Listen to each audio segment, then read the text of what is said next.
Hello, everyone. Welcome to the Chicago Justice Show. I really appreciate you being here. My name is Tracy Siska. I'm Executive Director of the Chicago Justice Project.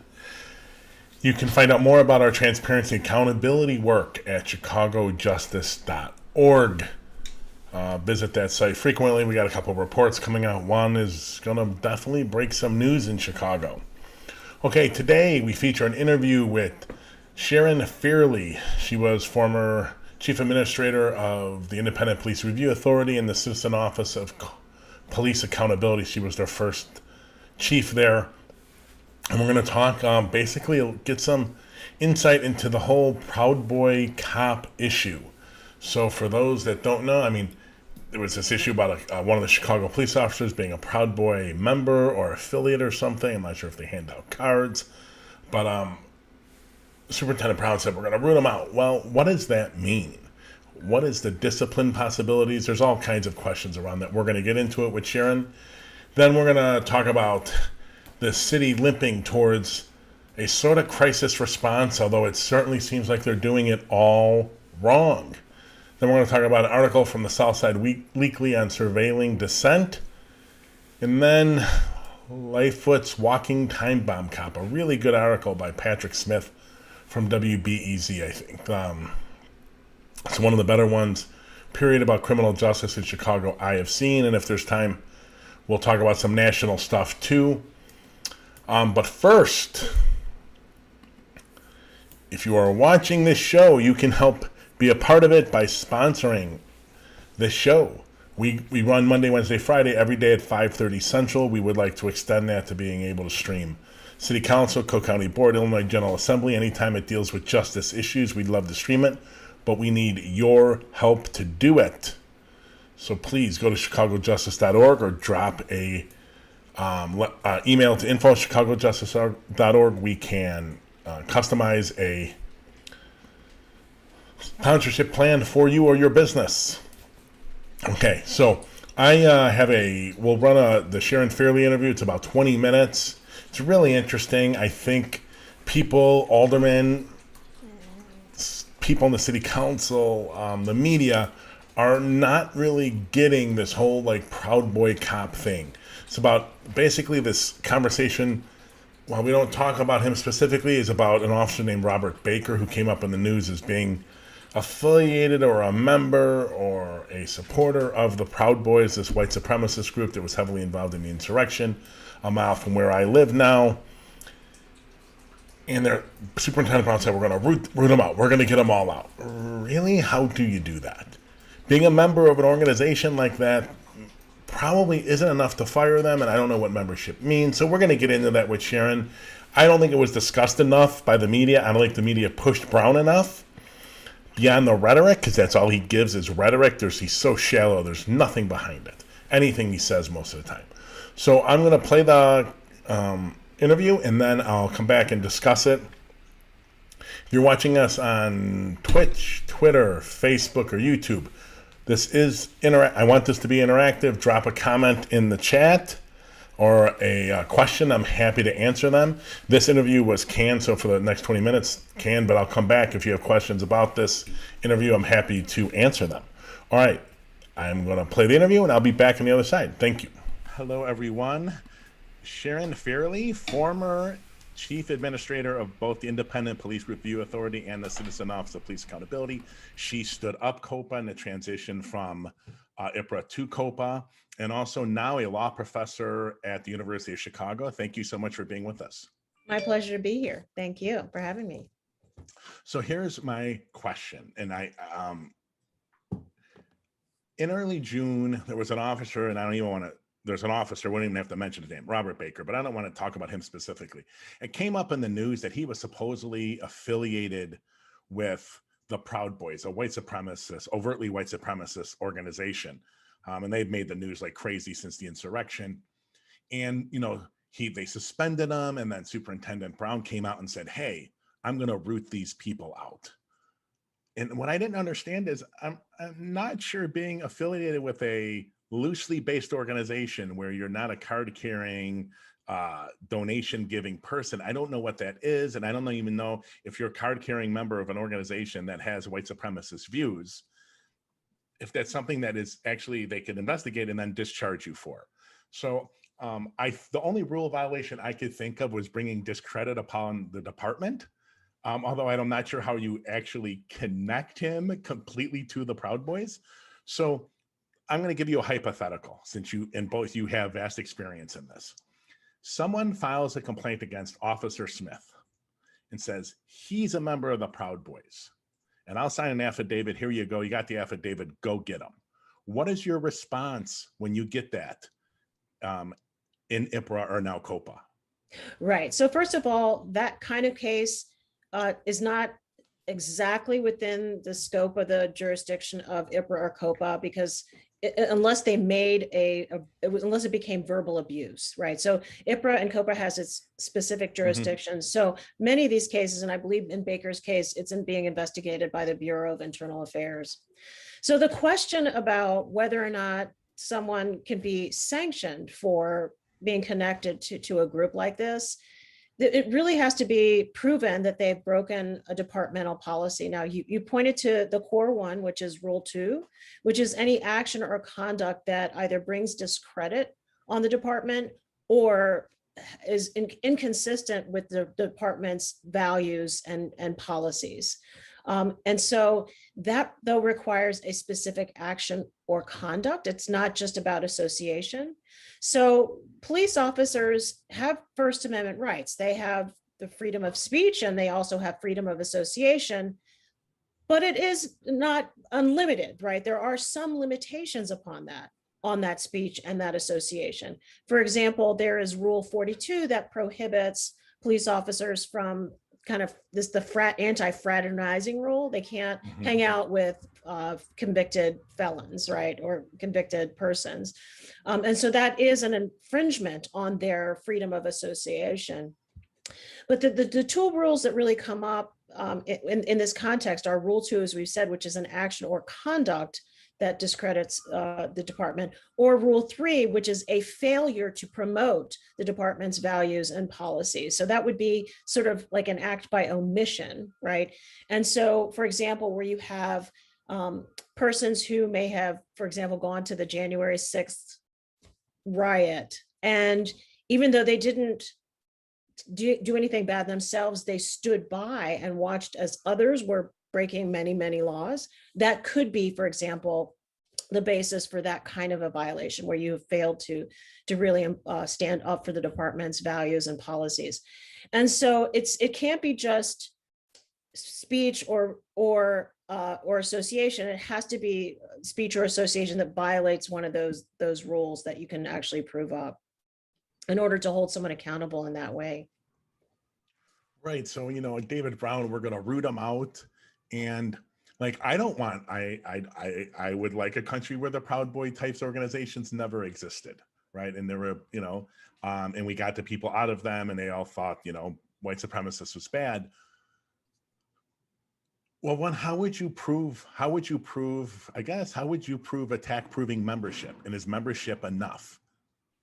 Right. So like I say, I'm not sure if necessarily membership is enough unless, for example, you can prove that the group that they have become a member of is involved in illegal activity or is a group of convicted persons, right, which would break that specific rule 42 about being associated with convicted persons, or it would put you in a position of observing unlawful conduct that you have failed to do something about. So just pure membership in a group that takes certain views that we don't agree with. I certainly don't agree with them, and I certainly don't want to be have a lot of police officers who share those views, because part of the concern is that they, if you share in those views, then it's really hard for you to fulfill policing responsibilities in an ethical and constitutional way, in my view.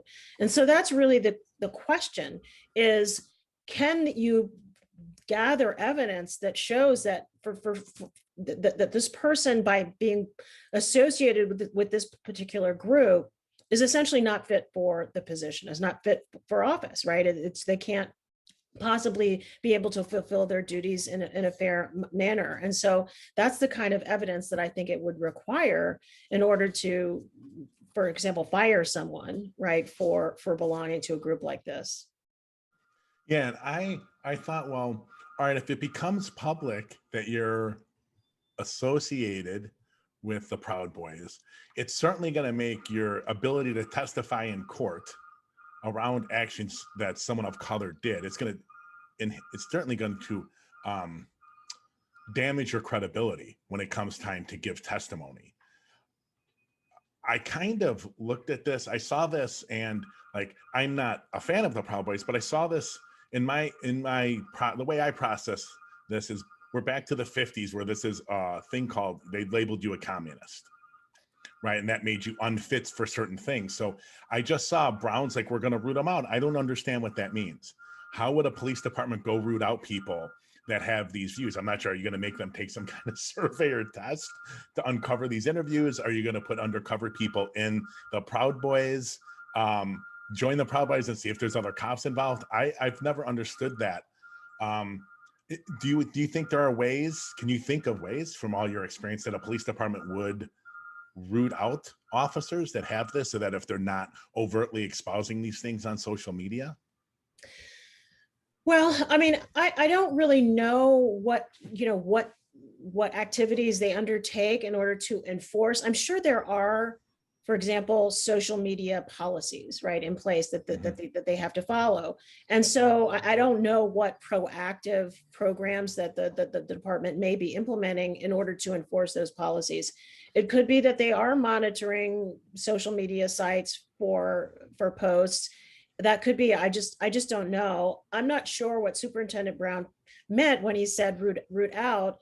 I guess what I take away from that is that this is an area of concern for him, and he wants to ensure that that department members are following the rules and the policies. These rules around not posting, communications that are inconsistent with the values of the department, because that undermines the respect that the community has for the department.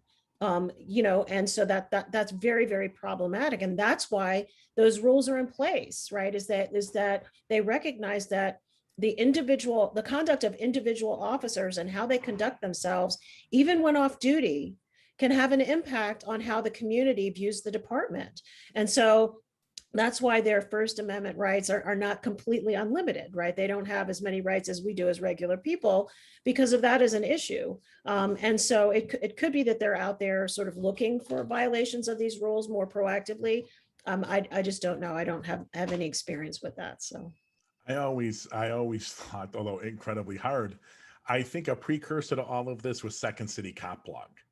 Not so much the blog itself, although the blog obviously wasn't great, but sometimes they actually had legitimate complaints on there that they were able to document. So there's no doubt about that. But that comment section, almost all anonymous, it definitely set the stage. I'm a mile from the Capitol in the U.S. Capitol, not the Illinois Capitol. So I have an extra special sensitivity for what happened on the 6th of January, considering many of them were out in front of our apartment building with their guns and camo that night, planting the flag of the Proud Boys. But hopefully Brown is taking this seriously. Hopefully the department is taking this seriously. I think January 6th was a little bit of a wake-up call of how much this type of thinking is embedded into our justice system and our policing. I'm sorry, go ahead. yeah, no, I think that you're right. I think it was very much a wake-up call for many of us. And when you see that amongst the hundreds of individuals who have been investigated and many who've been prosecuted for criminal violations associated with the January 6th riot or insurrection, whatever you choose to call it, there were dozens of law enforcement officers. And we're talking about law enforcement officers from small cities and all the way to big cities, departments like the LAPD, all the way down to a small department in West Virginia. And many of those individuals are now, facing criminal prosecutions. But it did sort of open our eyes to the extent to which these beliefs are held by, a fairly large percentage of the population within law enforcement. And so that is concerning, because again, it undermines our trust in the ability of these officers to conduct policing in a way that's fair and constitutional. That's really the concern. But when you look at, how these cases are playing out there, and they are just starting to sort of kind of come to fruition, if you will. We've just seen last week, for example, the first sentencing for one of the persons who's charged with a felony on the riot. But we do see departments holding their officers accountable. There were a couple of officers from Seattle for which they were sought to be separated from the department based on their participation in January 6th. Now, the allegations against those two officers was action, not just words, right? That they actually infiltrated within the perimeter, in a place where they weren't supposed to be. So again, that's action and conduct that's in violation of policies that they're being punished for, and the sanction is firing. So that department is taking it quite seriously. So we're just starting to see how these cases are playing out in real life. Yeah, it's been, I think, what January 6th exposed, and I've always had this, had these dual thoughts in my head about how much of brutality around policing and bad shootings when they happen were based out of racism that led to white cops to fear people of color, especially men of color. And how much was racism that led them to hate, right? And I don't know if I've always thought we could kind of separate those two. Neither one is good. I've never fully thought this through, as you're saying. But I always thought there was a little bit of a difference there. I think what January 6th showed is maybe how widespread, even at a small amount, the hatred and white supremacy is through police departments throughout our country. So, and everyone's saying, well, you're saying 80% of the cops. I'm not saying anywhere near that. But even if it's a small percentage of every department or most departments around the country, that's incredibly dangerous for policing justice in this country. Yeah, I think that you're touching on a really important point, Tracy, in that, sometimes we don't know what happens, and we see these critical incidents, right? And we don't understand if they are the product of, explicit racism, implicit bias, lack of training. Sometimes it's just really hard to answer that question. And so that's the challenge that I think we all face in trying to devise police reforms that can address these more cultural issues. And they, obviously these things take time. But in the meantime, we've got to enforce rules, right? If we can't change these attitudes, right? Because sometimes it may be impossible to change someone's attitude, then we've got to have rules in place that can be enforced to prevent the behavior. And that's why it's really important, for example, to make sure we're holding police officers accountable in an effective way. And we're enforcing, for example, the duty to intervene when somebody's going off the rails, and, other officers are there just kind of watching. So we've got to start really making sure that we're enforcing these rules, so we change the behavior before we have a chance to change the attitudes. Yeah, absolutely. I think, obviously, we're going to talk just real quick about the Laquan McDonald murder. Obviously Laquan McDonald and the community were the most people let down by the police accountability system there, with Van Dyke being 27 complaints. But Van Dyke, in my opinion, Van Dyke was also let down, because not having the ability to intervene when he was racking up all those complaints from all over the city in a way of either correcting the behavior or finding a way to correct the behavior or separating him from the department is an issue, right? Like our police union chief or president has 50 complaints over 23 years. And the department's tried to get rid of him a couple of times. But people, you can go look on our website for a report on Catanzara. You can see some of his social media posts. There's not a minority group on gender, race, ethnicity, you name it, that he does not have very, very strong dislikes for.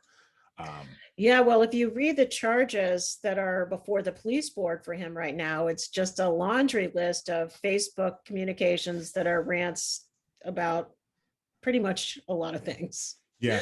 So I was unbelievable.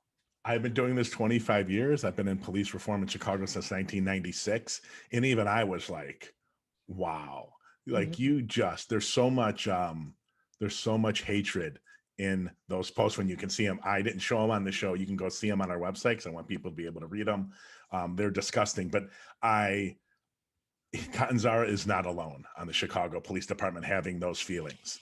I'm not sure exactly how we root them out. I hope the department's trying. I think it's a lot more. I think people have to understand it's a lot more complicated than they want it to be. Like it's very easy to fire Robert Baker for being associated with the Proud Boys. It really isn't. It's very complicated.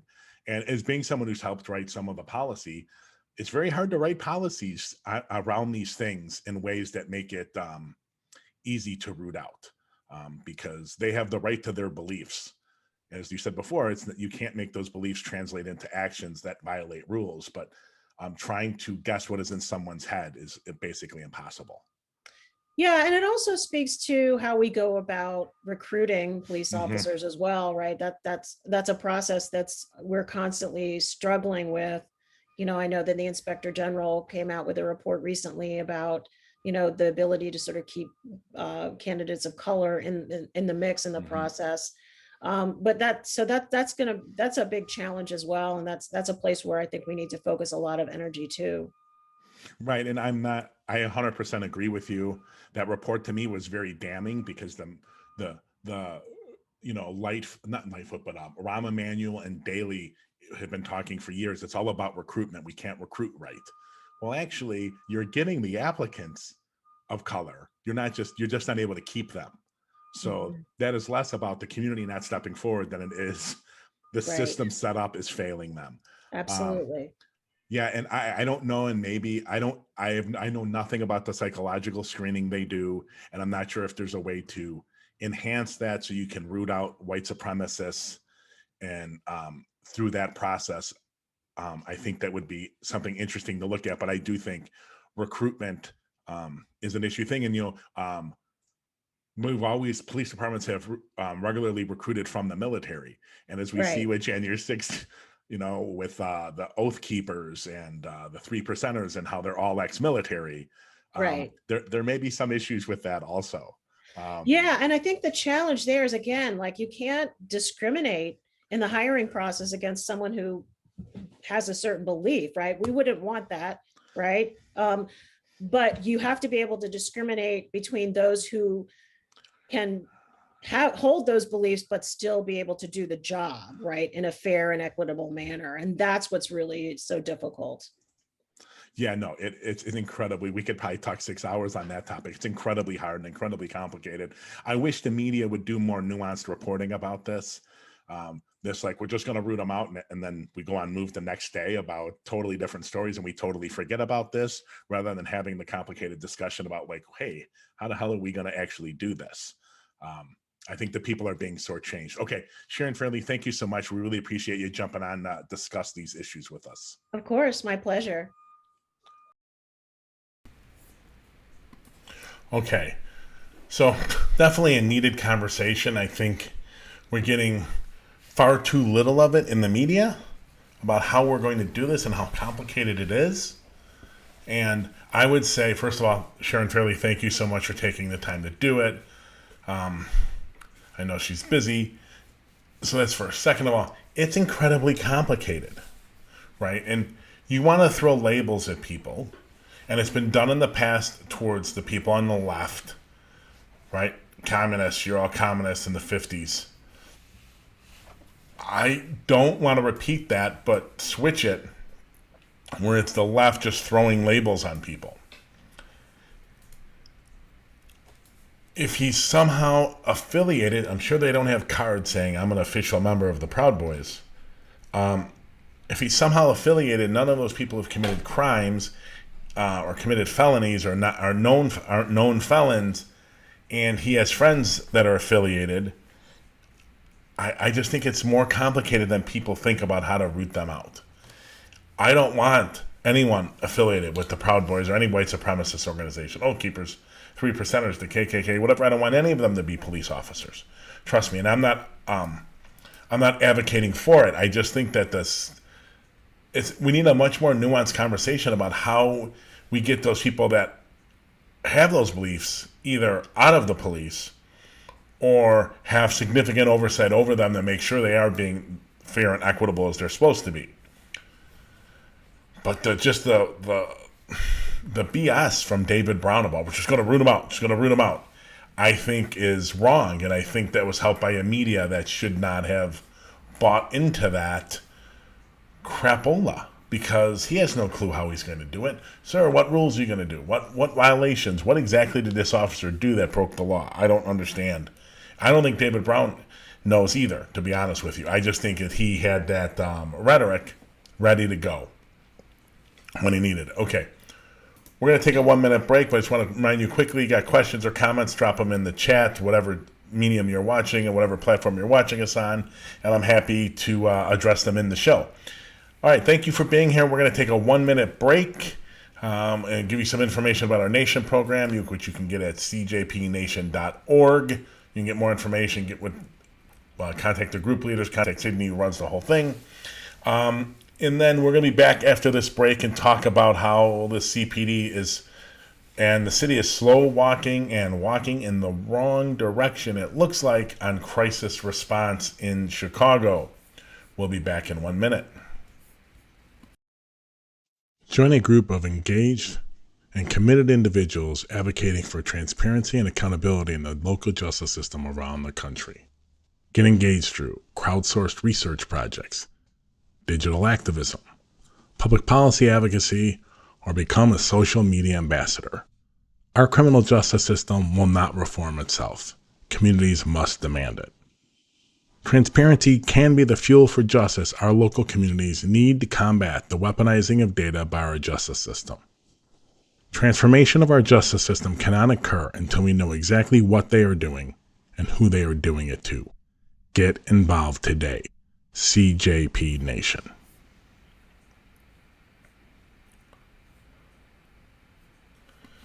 Okay, we are back. Thank you so much for being here. We're going to go on to our next segment, which is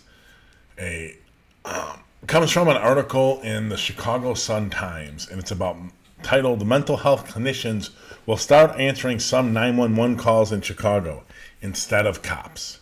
Yay! We're moving towards a crisis response. Boo! They're doing it incredibly slowly and possibly going in the wrong direction. Why? What is it about this mayor that she just can't get meaningful police reform done? What is it? I'm not sure what her love of police is and why that happens, but it's holding her back. This is an article from the Sun-Times by David Strutt and Tom Schuba, if I'm pronouncing that correctly. And I'm using their names today because this article is a piece of crapola. It is very, very bad. They don't have any clue what they're talking about. So Chicago is testing this pilot program, right?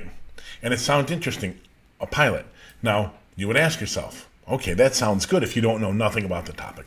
They're starting. Ladies and gentlemen, a bunch of other cities started last year. Now, you want to know what all those cities, most if not all of them, have in common? To one extent or another, they're mirroring or replicating in whole what has been done not for 2 or 3 years in Eugene, Oregon, in Springfield, Oregon, but for 30 years. Not 2 or 3 years, 2 or 3 decades. Chicago doesn't need a pilot. Go study what's going on in Eugene, what's been going on since the late 80s. Why do we need a pilot? Haven't they pretty much learned everything you need to know? They know what works. This, to some extent, for me, looks like theater. it seems to me that Lightfoot got pushed on defund, and she's worried about what these other cities are doing, and she's worried about re-election. So she's like, we'll start something. We'll make it as meek and weak as possible. You'll notice there's a pattern in what Lightfoot does that way around justice issues. And actually, I think they're doing it the wrong way. Whether it's on purpose, I don't know, but I think Lightfoot is so pro-police that she just can't let go. Okay, so let's take a look at the article. For the first time in Chicago, some 911 calls for mental health emergencies won't be answered by police officers, but with mental health professionals paired with paramedics. Right, but I'm going to tell you why that actual sentence, their first meaningful sentence about the program, is actually wrong, and I'm going to show you with the stuff they wrote. But anyways, let's get it. In one pilot program starting this fall, the paramedic will be placed with a mental health clinician for behavioral health calls. In another paramedic will work with a recovery specialist on calls involving substance abuse. Awesome. That sounds pretty good. They don't need pilots. We know it works in Eugene. Don't need pilots. Continue. Mental health clinicians will be on hand at 911 center to monitor situations. But questions remain how well these new responders will be able to de-escalate violence that can erupt during such calls. Well, bad reporters, horrible reporters, unbelievably bad reporters, unbelievably biased reporters. This has been going on in Eugene, Oregon for 30 years. 30. How have they done it? Next, what does monitor mean? So they're not taking the calls, they're going to be sitting next to the people? What the hell does monitor mean? You know, you're a journalist, you could have asked a question. Why would you do that? It's much easier just to write the press release stuff. So, ladies and gentlemen, yes, sometimes those calls can get violent. Wouldn't you think the CPD would have those numbers? I mean, they only have $1.7 billion in their budget. PhDs working in their research division. Why don't they have that number? And sometimes, how about what percentage of calls actually end up with any kind of violence? Seems the CP should have that. All right, so they get into how Chicago has trained some of their officers on CIT, crisis intervention training, right? Now, we met many years ago. This might be going on 10 or close to 10 years ago. With the police department, we used to meet with internal affairs once or twice a year, the head of IPRA twice a year, the superintendent once a year. And I remember internal affairs, the head of internal affairs, I think it was the head of internal affairs, telling us they were really proud of having like 1,800 or 1,600 officers out of like 13,000 with CIT training.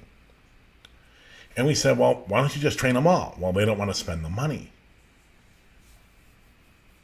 That's what it is. It's all about the money. The goal was to have one CIT person available on every shift in every district. The problem is if they're tied up, then you're out of luck, right? Now let's get back to the article. Before the pilots begin, those two different pilots, one for drugs, one for mental health. However, the city will staff 2 ambulances each with a police officer trained in crisis intervention training, a paramedic, and a mental health clinician. Okay, this is Lightfoot not being able to let go. She is so pro-police. The idea of crisis intervention, the idea of getting a response that doesn't include the police, is because the mere fact that you're putting a cop in a uniform on that scene heightens tensions. It goes up. The cop being there is the problem. The cop and the gun make things much more difficult. Now you can ask me, how do I know? How do I know that's true? Well, you can go in our archive. I think it was sometime last fall. We interviewed Tim Black and Ebony, I don't remember your last name, Tim and Ebony from Cahoots. That's right. Tim used to run the Cahoots crisis intervention people on the street. He now does consulting for the Whitebird Clinic that helps set Cahoots up in other cities. And Ebony currently runs them. We know. They know what works. They've been doing it 30 years. The police, not that those individual officers necessarily, but just showing up with a badge, a gun, and a uniform is a problem on many of those calls. It just is. And then you put in all the context with Chicago with race issues and police violence and stuff. It's stupid. But Lightfoot can't let go of the police. She loves them. We're back at the article. Other aspects of the plan include health clinicians staffing the 911 center to respond to some calls by phone, eliminating the need for police to respond, Heaton said. The program should begin in October. Cool if they can do that. I wonder where else now. See, if we had a reporter worth a shit in this town, these two aren't, where else have they done mental health response through the 911 center over the phone? And how has that worked? How successful has it been? Seems like they didn't ask those questions either. What questions did they ask?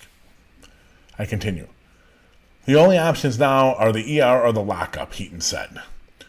But in this pilot, they'll bring you to the center, help stabilize you and connect you with follow-up resources. Aha. Here's the problem, ladies and gentlemen. And I had the same thought, I will tell you, until we dealt with Tim Black and Ebony. Had the same thought. How does Cahoots run? And Cahoots is like crisis assistance helping out on the street. Their mantra is, and always has been, least intervention possible. That's right. So there's this idea, it was written up in the Atlantic article, and it really wasn't right, that they scoop these people up most of the time and take them to some service. Housing, employment, drugs, whatever. It doesn't mean that they don't ever do that. They just don't routinely do that. That is just not something that's done routinely. Most of the time, the vast majority of their calls are handled on the street where the person is. That's the goal. Least intervention possible. They don't want to pick people up. They don't want to take them anywhere. They will, if need be, they will do it. They said on the show, the vast majority of cases can be, when they're out on calls, resolved by giving the person some food, giving them a pair of shoes, socks, things like that. It isn't about taking them to centers. This is a wrong way of thinking about it. I'll admit it, that's the way I thought about it until I researched it. Why the hell isn't the city researching it? Okay. Now, if you're thinking, hey, wait a minute, we haven't heard from anyone at Cahoots. They've only been doing this 30 years. They're probably in the article, right? Nope. Why would they do their job? How hard was it to call? I mean, I had a little crap, social media show, and I got them on. And by the way, Tim Black from Coots has been in Chicago, both talking to Alderman Rodriguez and the crime lab. I think before the pandemic. I continue with the article. Stuart Butler, a senior fellow at the Brookings Institute who has written about crisis intervention, said the question remains how mental health workers can de-escalate dangerous calls. I agree. The problem is the vast majority of calls that they should be taking cops away are not dangerous.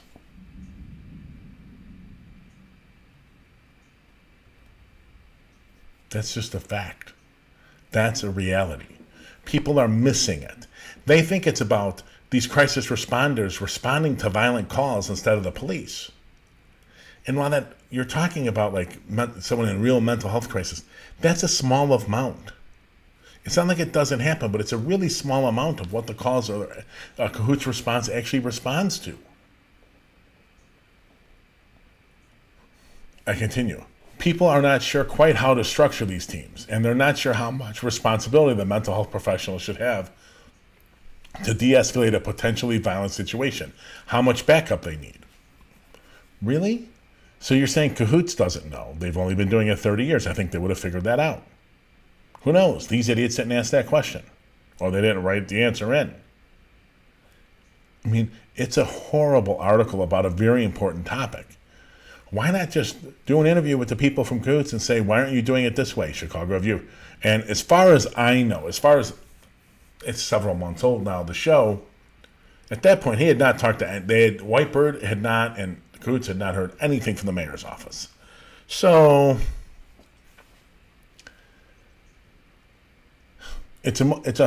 generally, they're starting at a false premise from the start, in my opinion. They could very easily learn from what Cahoots did and get this up and running in much quicker, much larger. The reality is the mayor does not want to pay for it. She doesn't want to defund the police, and she doesn't want to take money from the TIF program to pay for this. She's going to slow roll this as long as humanly possible. She doesn't have to take money away from the rich white people she subsidizes or the cops. That's why you're getting this slow, right? Now, Cahoots is mentioned at the bottom of the article. The bottom, it's buried, and they don't quote anyone from it. It's a horseshit article. Really, really bad. They simply don't know what the hell they're talking about. They got a couple quotes from a guy at Brookings, and they got this mental health specialist. The vast majority of calls these people show up to have nothing to do with a real crisis situation where someone has a turn of being violent. And the reality is, this is what people don't understand. There are in Cahoots in certain situations where there's a co-response, both the police and Cahoots will show up. It just turns out the vast majority of calls that Cahoots actually shows up to, they don't need a police response whatsoever. It's just the way it goes. Okay, we're going to move on to our third segment. It's an article by Southside Weekly, and I got to tell you, a lot of their stuff, it's like, there's something good in it, and then it just fails to deliver. By the end, you're like, wow, there's stuff missing. So, Surveilling Dissent is the title of the article. How CPD used the city's Gun Violence Prevention Center to monitor demonstrations last summer. All right. Who's surprised? Ladies and gentlemen, every resource the police department had last summer during the unrest and all those protests a year ago, they were throwing at it. No doubt about it. They were doing it. They were throwing it at it. There's just no way. So are you surprised? You shouldn't be. One of the hypocrisies of the right on this specific issue is that they're all for a restraining government, right? But they never want to restrain the police. I mean, is there ever a more telling thing than the right? The right want to restrain government, everything but the police. I mean, that's about as telling as you can that the police are not there to oversee them. So this article is about these gun violence prevention centers, what they were called summer operation centers that Brown instituted Memorial Day 2020. Excuse me. And supposedly it had a singular focus, reducing murders and shootings over the summer. Not after everything that happened. No way. So, let's see what the article says. But internal documents obtained through the Freedom of Information Act requests show that almost immediately after the SOC's summer operation centers going on gun crimes, SOC's creation, with the onset of citywide protests against racism and the police murder of George Floyd, the police department began using the Violence Prevention Center to monitor and share intelligence about political demonstrations. The police continued to use the SOC to surveil political organization through the summer and fall, even going so far as to quietly add protest monitoring to the center's stated mission. Yeah, it's not good, but I don't see, like, I see the smoke, I just don't see the fire. All right? I mean, the police department is in the Fusion Center, but the FBI and all the alphabet agencies in there. Every state's got them. Some states have a couple. I think Illinois has a couple. One is Chicago has one, where they're all sharing intelligence, social media, everything. So the CPD was getting it anyways. I don't know.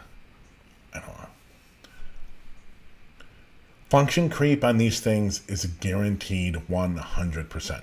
It'll never stay where you want it to stay. When you give policing and like the alphabet agencies, you give them this power, it is automatically going to be used at some point for nefarious purposes it was not designed to use. It's 100%. So to achieve the fact that they were spying on agencies, SOC briefings reviewed intel on recent shootings and planned violence suppression. Missions that blanketed target areas with surveillance technology such as license plate readers don't work, gunshot sensors, and thousands of video cameras, as well as sending surges of CPD personnel and police cruisers with flashing lights into strategic locations across the south and west sides.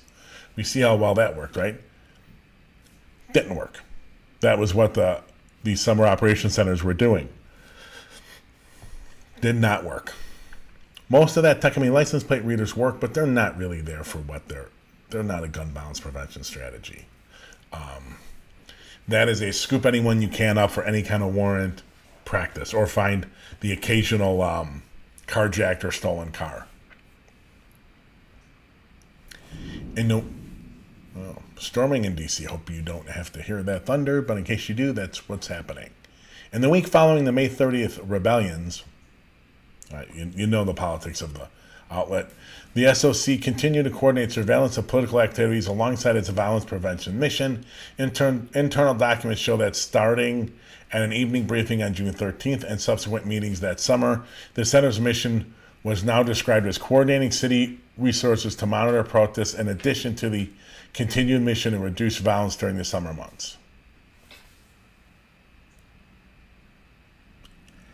I get it, but this seems much about nothing. I know you caught them and they secretly changed it to, watching the protests and stuff, but of the surveillance they were doing on people between the city and the state and the feds and all the technology, this seems incredibly minor to me. They're scooping up our calls, all our emails, they're vacuuming all that up. It's getting shared through the Fusion Center. Drones, cell site simulators, grabbing all our emails. I don't understand this. I just can't get the outrage that it wants me to get from this. Of course, when the city goes that crazy with the unrest and the looting and the mass protests, every asset they got is going to be deployed to that. That's just the way it goes. So, yeah, they're right. They got the documents. They're right. I just don't see that they're there. I don't see the fire. I think it would have been interesting if they got more about the intelligence that the feds, the DEA, the FBI, and them were sharing with the CPD through the Fusion Center and deploying all kinds of surveillance technologies in Chicago and cities around the country. I know I'm supposed to be outraged by it. I just can't drum it. I just can't drum it up. And maybe it's because I've read countless books and articles and academic research on the surveillance police departments do that I'm just not there. Maybe for just a general audience that worked. That is something. It just isn't for me. I'm sorry. I think it started out okay, but it kind of fizzled. All smoke, not a lot of fire there. All right.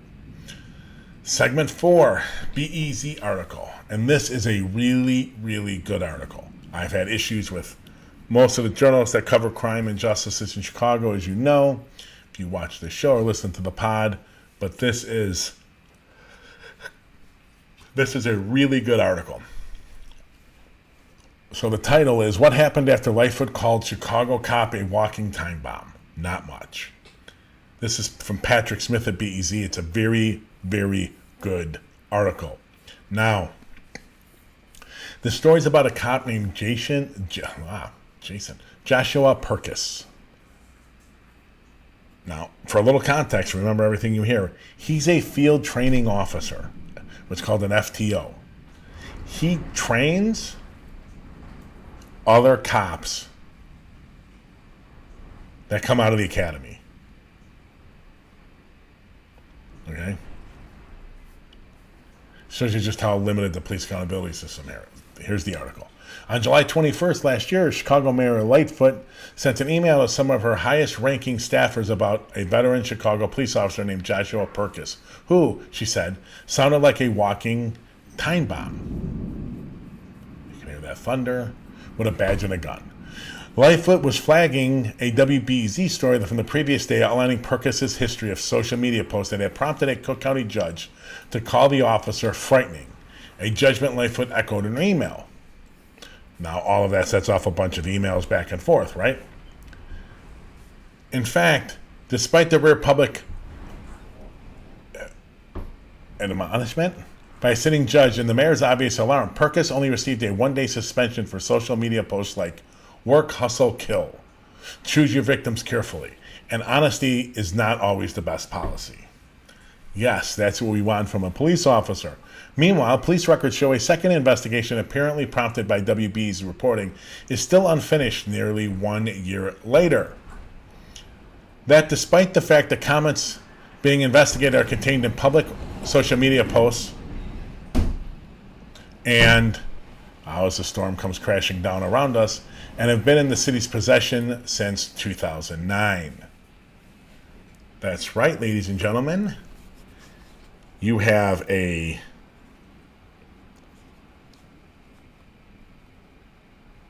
sorry, 1 minute. Thank you. The accounting system's broke. Why does it take a year to do this? Porches getting destroyed by the rain and the thunderstorm. Okay, why does it take a year to investigate him?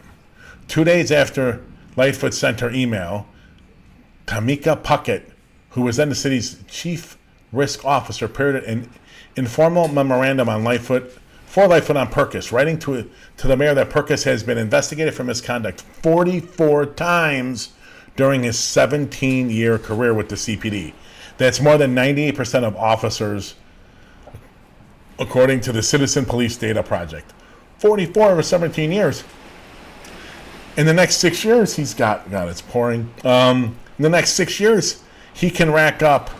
He's got 6 years to rack up 6 more and tie his union boss, FOP President John Catanzara. And here's in the memo. In totality, all the investigations were procedural and operational in nature. Puckett wrote, Bureau of Internal Affairs confirmed that one of the investigators aroused from allegations of excessive force and other civil rights violations. Yep. Broken. Okay. I'm going to do this on Wednesday, actually, because it is storming here like crazy, and I don't want it to screw up all the noise, and we may lose power soon. Okay. Thank you so much for being here. I really appreciate it. Sorry about the weather interrupting the ending of the show. Remember, Monday, Wednesday, Friday at 5:30. Also, cjpnation.org. We have a meeting coming up on Wednesday at 7 p.m. Central. If you want to be at that meeting and get more information about all the work we do, cjpnation.org, or drop us an email at info@chicagojustice.org. Okay. Thank you, everyone. I will see you on Wednesday.